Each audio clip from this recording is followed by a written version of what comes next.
Récentes nouvelles qui nous touchent. Tout savoir en 24 minutes. Avec Alexandre Morin-Villouellette et Mario Dumont. En manchette dans cet épisode, l'OCPM est mis sous tutelle par Valérie Plante et sa présidente devrait être renvoyée dès lundi. Le caïd Gregory Woolley est assassiné sous les yeux de sa conjointe et de son bébé. François Legault tente de justifier la venue des Kings de Los Angeles à Québec et la Maison-Blanche dénonce les commentaires antisémites et haineux d'Elon Musk. Tout savoir en 24 minutes. Tout savoir en 24 minutes. Bienvenue à Tout savoir en 24 minutes. Bonjour Mario. Bonjour. La saga de l'OCPM qui n'en finit plus de finir, Mario, à l'hôtel de ville. Parce qu'elle achève, là, par exemple. Mais elle devrait achever. C'est là où je m'en allais parce que la mairesse Valérie Plante, là, dans la dernière heure, a fait une conférence de presse pour annoncer que les fonds de l'Office de consultation publique de Montréal sont gelés et que la présidente Isabelle Beaulieu va bel et bien être renvoyée dès lundi prochain. Parce que Mme Beaulieu et son second dans cet organisme-là s'accrochent à leur poste, même si leur demande, là, la demande de quitter. Mais on le savait un peu déjà, ça. C'est l'opposition qui présente une motion au conseil de ville. Puis le parti de Mme Plante avait déjà laissé entendre qu'il allait voter pour la motion. Donc s'il y a une motion puis que le gouvernement, l'administration vote avec l'opposition, 1 + 1 = 2 est destitué. Là. Voilà. Mais là, ça a été confirmé bel et bien. Donc la mairesse a clarifié ça hors de tout doute. Oui. Mais moi, j'avais déjà compris ça. Elle a aussi gelé les fonds. Elle parle d'une espèce de mise sous tutelle là, de l'organisme. Là, même si c'est pas décrit plus amplement, à part le gel des fonds puis le renvoi de Mme Beaulieu, qu'est-ce qui va être fait dans cette mise sous tutelle-là? Je suis semi-impressionné là, par la sortie de la mairesse. Ça arrive très, très tard, le vendredi après-midi, 4 heures. On parle de ça depuis 2 semaines. Puis, bon, elle dit on va voter, mais la destitution, depuis déjà plusieurs jours, l'opposition de l'Hôtel de Ville a annoncé une motion pour destituer. Il fallait juste attendre une réunion du conseil de ville. Et la mairesse, elle aurait eu même le pouvoir là, de demander une réunion d'urgence du conseil de ville. Là, finalement, elle a dit à la prochaine réunion régulière, telle que prévue, je vais voter pour la résolution de l'opposition. On va la destituer, OK. Pour le reste, la tutelle, là, si tu nommes une nouvelle personne, si tu destitues la personne, tu nommes une nouvelle personne avec un mandat de mettre des règles, de mieux gérer. Écoute, tu vas enlever la tutelle une couple de mois après. J'ai trouvé aujourd'hui que c'était une tentative de faire là, le coup de poing sur la table. Tu as une tentative de faire le coup de poing sur la table, mais ça cogne pas. Là. Ça fait, bon, OK, là, il est tard.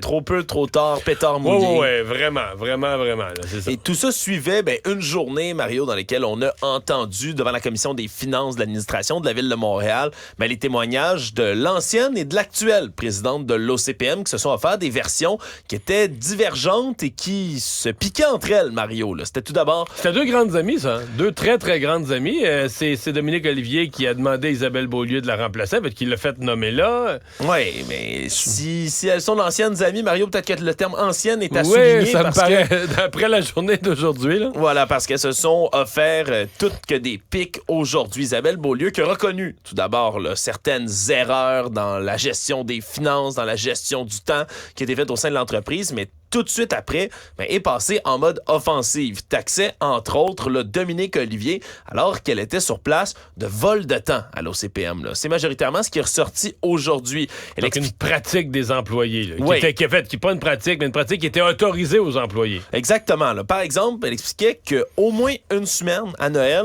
on fermait complètement le bureau. Mais pendant ce temps-là, les employés étaient payés comme si c'était des heures complètes qui étaient travaillées, par exemple. Donc, on leur laissait remplir des feuilles de temps. Oui, en bonne et due forme. Comme s'ils travaillaient, mais ils étaient chez eux avec leur famille en train de manger de la dinde.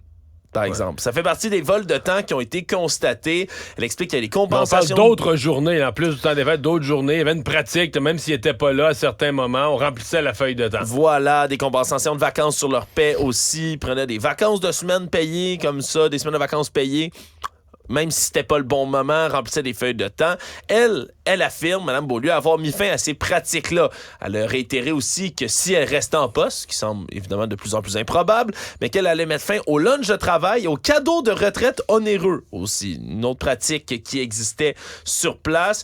Et bref, a continué à marteler que Dominique Olivier, sa prédécesseur, n'avait pas transmis jusqu'à elle le rapport de la vérificatrice générale fait en 2017 là, sur les pratiques financières de l'OCPM.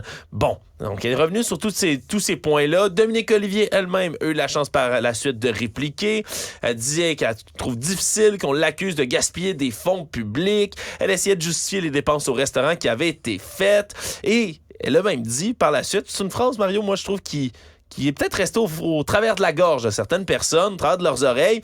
Elle dit, moi, 77 sorties au restaurant un an, des écouteurs à 900 $, des billets de hockey, ça s'est jamais passé sous ma présidence. J'ai toujours eu trop de respect pour les fonds publics, dit Mme Beaulieu. C'est sûr qu'après la saga... Ouais, c'était pas très convaincant. Mais moi, ce que j'ai trouvé, tu sais, on dirait que ce qui était frappant aujourd'hui, tu écoutais Dominique Olivier, puis tu te disais, OK. Ça, c'est la gestion. C'est la personne qui a assuré la gestion d'un organisme pendant 7 ans qui avait un budget de 3 millions. Maintenant. On l'a nommé présidente du... Elle a démissionné mercredi, là, mais lundi, on l'a nommé présidente du comité exécutif. Ce jour-là, elle est passée d'un budget de 3 millions à un budget de 6 milliards et quelque chose. Là. Donc, c'est un budget 2000 fois plus gros. 2000 fois plus gros. Juste donner des proportions. Encore une fois, avec des fonds publics. Oui, on se comprend, c'est une ville. Mais là, tu dis, OK, est-ce que c'est rassurant? Est-ce que tu regardes la façon dont elle gérait, la façon dont elle considérait les fonds publics dans un petit organisme? Si elle a appliqué les mêmes méthodes à la ville de Montréal, ça a de quoi inquiéter le citoyen qui voit son compte de taxes augmenter de 5 % cette semaine. Là. Oui, absolument. Et donc, on verra ce qui se passera dès lundi. Mais à moins de revirement de situation, Isabelle Beaulieu là, qui devrait perdre son poste. Puis pour les gens qui se demandent, pour M. Grenier est un secrétaire général. Ce n'est pas une nomination. Le conseil de ville nomme le président ou la présidente. Et c'est cette personne-là qui choisit un secrétaire général. Donc, si quelqu'un veut débarquer Guy Grenier, soit qu'Isabelle Beaulieu le fait dans les 15 minutes avant d'être mis dehors, ou soit que c'est la nouvelle personne choisie qui va devoir, comme premier geste, dire « Moi, je nomme un nouveau secrétaire général ». Tôt ce matin, dans le milieu du crime organisé et dans les affaires judiciaires, une bombe qui a éclaté. Gregory Woolley, qui est un caïd de longue date, membre très influent du crime organisé québécois, qui a été assassiné par balle sous les yeux de sa conjointe et de son bébé à Saint-Jean-sur-le-Richelieu. Lui qui venait tout juste de quitter le CLSC du boulevard du Séminaire Nord. Il était justement donc avec sa conjointe, avec le bébé de 4 jours. Oui, c'est ce que j'allais dire. Quand tu dis bébé, là, c'est un petit bébé. Il sortait du premier rendez-vous de suivi après sortie de l'hôpital. Là. Exactement. Et là, sa femme, le nouveau-né, eux, étaient grimpés à l'intérieur du VUS Lamborghini que possède Gregory Woolley. Et lui s'apprêtait, semble-t-il, à monter à bord du véhicule quand un tireur est arrivé, a ouvert le feu sur lui dans un stationnement du centre commercial de Saint-Jean-sur-Richelieu qui est absolument bondé à cette heure-là.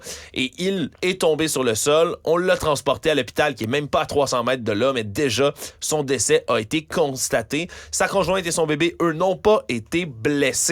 Et par la suite, le véhicule qui a été utilisé pour s'enfuir là, par le tireur en question, qui est un luxueux Range Rover noir, a pris la fuite et ça a déclenché, on l'a appris plus tard dans la journée, toutes sortes d'opérations policières au cours de la journée. On a eu, entre autres, une opération à haut risque de la Sûreté du Québec sur l'autoroute 10, qui a causé la fermeture pendant plusieurs minutes là, en direction. Pour un Range Rover noir, mais qui n'était pas celui-là, finalement. Qui n'était pas celui-là, finalement. On a quand même pu voir... Là, tu dois quand même capoter un peu, là, quand la police te court après puis te traite quasiment avec les... Parce que je sais pas si tu as vu les images. Ah, là. Quand on parle d'une mais opération je pense que haut l'individu, risque, c'est pauvre madame ou pauvre monsieur qui est allé... qui est allé rencontrer qui revient d'avoir rencontré un client. T'es dans ton VUS, les autos de police, tout le monde, les fusils, les escouades. Non.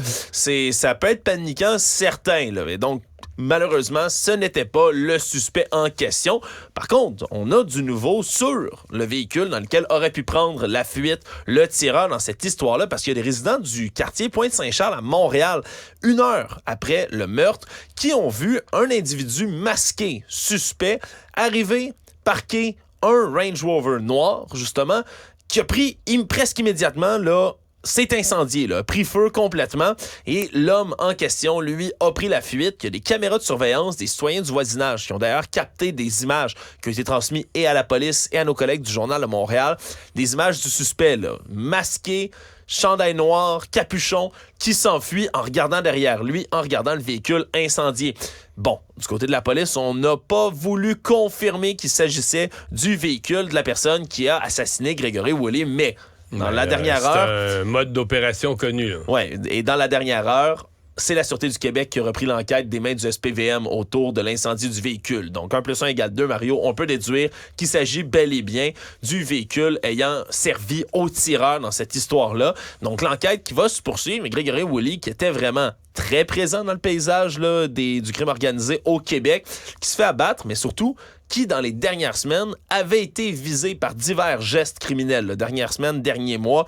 On parle, entre autres, là, d'incendies même l'an dernier, criminels. il y avait eu, je pense... Je me demande si l'an dernier, il n'y a pas eu des coups de feu qui avaient vraiment frappé la maison voisine, la maison de son voisin, mais tout le monde s'est dit que, à fond, c'est lui qui était visé. Voilà, on parle coup de feu, au moins un incendie criminel. Là, on essayait de passer un message. Puis selon nos collègues du Journal de Montréal, semble-t-il qu'il lui restait pas beaucoup de temps à vivre. Là. Des messages comme ça passés par le crime organisé, ça démontrait qu'on voulait s'en pendre à lui. C'était une question de temps avant qu'on essaie de le passer. Mais ça frappe quand même l'imaginaire. Je veux dire, d'abord, moi, je m'intéresse peu aux questions. Il y a des gens qui sont maniaques de ça, puis je sais à chaque fois qu'il y a des nouvelles comme ça, ce sont les plus cliquées sur tous les sites Internet. Les gens sont maniaques de ça. C'est pas mon cas. Ça m'intéresse moyennement, mais j'avoue que ça frappe l'imagination de dire, OK, t'es avec un bébé, n'importe quel caïd que tu seras, n'importe quel malfrat que tu seras. T'es avec une conjointe et un bébé de 4 mois. On t'abat. Moi, je suis toujours inquiet de la place publique aussi. À un moment donné, il va arriver quelque chose dans un stationnement de centre commercial. Il y a plusieurs événements qui arrivent dans des lieux. Il y a plein de gens par rapport. C'est toujours l'inquiétude qu'on a aussi. Actualité. Tout savoir en 24 minutes. Le premier ministre François Legault est en tournée aujourd'hui en Gaspésie. En a profité, Mario, pour revenir sur un des sujets qui a peut-être été éclipsé momentanément par le décès du chanteur des Cowboys fringants, Carl Tremblay. Le éclipse médiatique sur le Québec, mais juste avant son décès, le sujet de l'heure cette semaine, c'était le hockey. Plus précisément, cette subvention entre 5 et 7 millions accordée au promoteur Guestev pour faire venir les Kings de Los Angeles au centre Vidéotron pendant une semaine pour jouer 2 parties hors concours en octobre 2024 prochain. Et là, le premier ministre, lui, a continué à aller de l'avant dans cette mesure-là en expliquant qu'il s'agit d'un bon moment pour démontrer à la Ligue nationale de hockey. Il a défendu l'investissement, mais avec un langage complètement différent puis qui va beaucoup plus loin que ce qu'avait dit le ministre des Finances. Là. Je fais la comparaison. Le ministre des Finances, Éric Girard, quand il l'a annoncé mardi dernier, disait, regardez, c'est pas un signal pour la Ligue nationale, c'est une semaine de hockey, on offre aux gens de Québec d'une belle semaine de hockey, c'est une activité, il n'y a pas d'équipe de la Ligue nationale qui sont prêtes à déménager ou à être vendues, c'est pas ça qu'on veut faire. Aujourd'hui, du côté de M. François Legault, on dit que c'est pour motiver la Ligue nationale de hockey à amener une équipe de hockey à Québec. Prouver la valeur de l'amphithéâtre, prouver l'intérêt pour le hockey. Exactement. Et j'espère que Gary Bettman va venir s'asseoir au centre Vidéotron pour constater. Voilà, donc toutes sortes de vœux pieux comme ça qui ont été formulés par François Legault, qui vont beaucoup plus loin que ce que disait M. Girard. Et il en a même profité pour écorcher toutes les comparaisons qui sont faites par les partis d'opposition, par les syndicats, entre les négociations du secteur public, l'argent qu'on donne dans toutes sortes de domaines et les subventions accordées comme ça pour le hockey, en disant que c'est important d'investir dans le loisir, le sport et la culture. Défense convaincante, Mario, à tes yeux? Non, il n'y a rien qui peut convaincre les gens. Là, je veux dire, c'est un dossier qui est dérapé. Moi, j'aime mieux ça.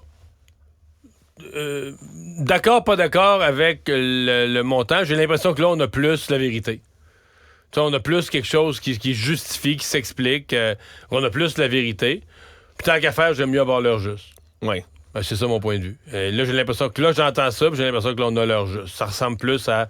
C'est ça qu'ils essayent de faire. Ouais. Puis, si j'avais des signaux, si j'avais des raisons de croire que ça a des chances de marcher, là, que Gary Bettman vienne, tombe en amour avec Québec, que d'ici 3 ans, je dis go, là. Je veux dire, c'est tellement rentable pour une ville, pour le Québec, d'avoir une équipe de hockey professionnelle. C'est tellement une bonne chose. On va le rentabiliser 5 millions, là. Dans 25 ans, on va rire de ça. Ça va être du change, là. Tu commences, ça va être notre billet d'entrée pour être rentré dans la job la plus payante de notre... Ça va être le papier pour imprimer notre CV pour la job la plus payante de notre vie. C'est juste que là, je le vois pas, moi. Moi, je vois pas la Ligue nationale, je vois pas les opportunités pour le retour du hockey à la Ligue nationale, je vois pas vraiment l'intérêt de Bettman. Ouais, puis Gary Bettman, historiquement, n'est Tout pas ce qui en est faveur d'une expansion au Canada en général. Puis en plus, maintenant, ce qu'on sait avec cette semaine, avec le coup de cochon que le Canadien a fait, on sait que Jeff Molson s'oppose, même s'il dit le contraire, il s'oppose férocement à l'avenue du hockey à Québec. Quand ils ont su que les Kings venaient passer 5 jours, les gens du Canadien ont pété les plombs. Semble-t-il, même à Luc Robitaille lui-même, ont pété les plombs à la Ligue nationale en disant c'est notre marché. Québec, c'est notre marché. Aux Kings, vous venez dans notre marché. Donc, le Canadien considère que Limoilou, Vanier, c'est son marché, le Québec. Et donc, donc, si tu veux pas avoir quelqu'un d'autre dans ton marché, tu veux surtout pas avoir une équipe permanente qui va jouer 82 matchs dans ton marché. Alors, moi, je vois pas. Je vois l'intérêt de François Legault. Je crois à la sincérité de sa volonté, mais je vois pas présentement les chances de succès. Mais remarque que peut-être qu'ils savent bien des choses. Peut-être que le ministre des Finances, que le premier ministre savent des choses que je sais pas, là.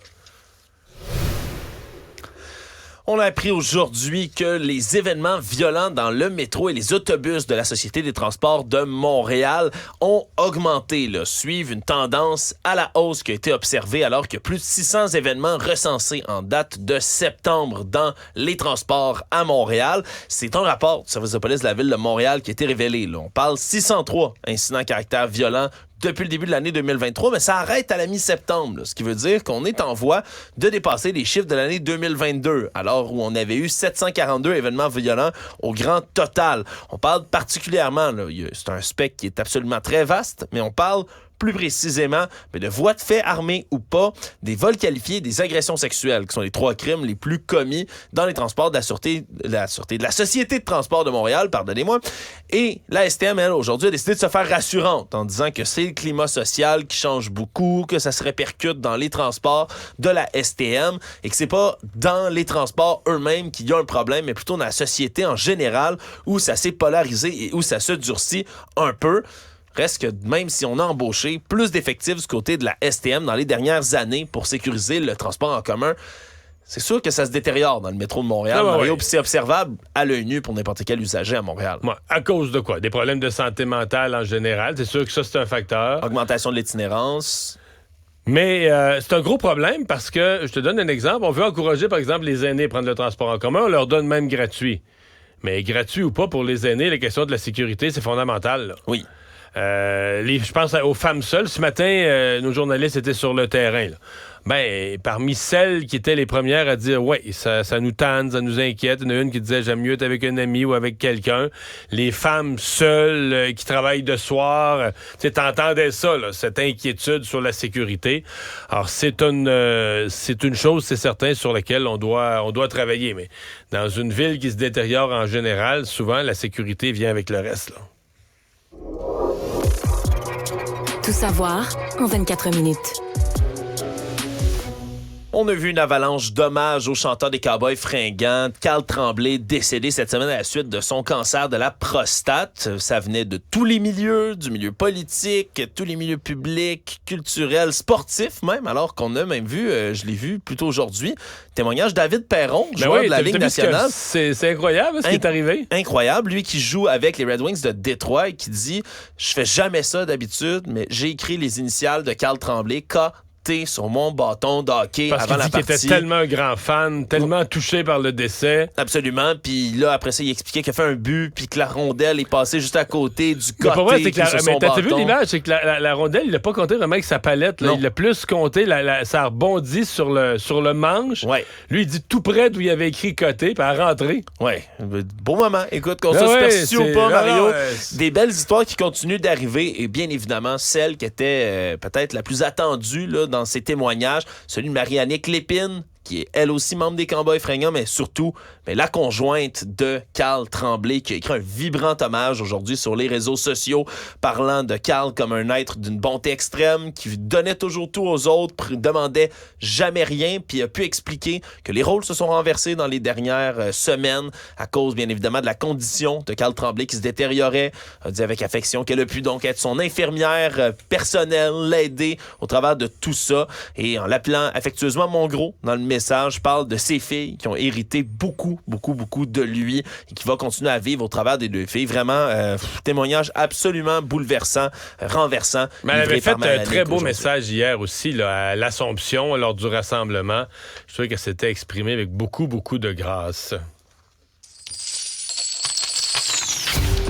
Économie.